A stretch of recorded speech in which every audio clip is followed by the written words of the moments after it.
નમસ્કાર, બુલેટિનમાં આપનું સ્વાગત છે। નવલગઢ ગામે બાઇકની ડિક્કીમાં 2 દિવસથી ફસાયેલ ઝેરી કોબ્રા સાપનું સુરક્ષિત રેસ્ક્યુ કરવામાં આવ્યું।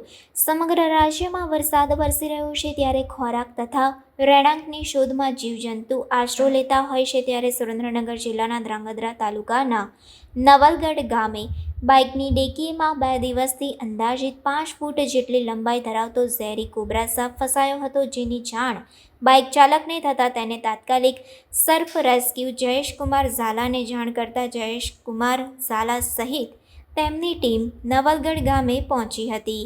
નિલેશભાઈ રમેશભાઈ પ્રજાપતિની વાડીએ આ સાપ ડિક્કીમાં ફસાયો હતો।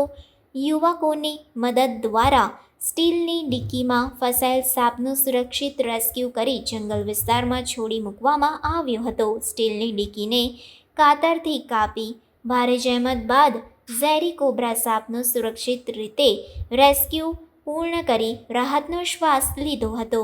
ડૉક્ટર પ્રિતેશ બી પટેલ, પશુ ચિકિત્સા અધિકારી, પશુ દવાખાના ધ્રાંગધ્રા। આજ રોજ શ્રી જયેશકુમાર ઝાલા દ્વારા નવલગઢ ગામથી એક સાપ રેસ્ક્યુ કરી અત્રે લાવવામાં આવેલો હતો।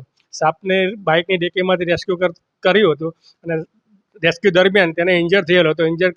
ઇન્જર હોવાથી અહીં લાવી સારવાર કરી તેને નેચરલ હેબિટામાં જયેશકુમાર ઝાલા દ્વારા મુક્ત કરવામાં આવેલ છે।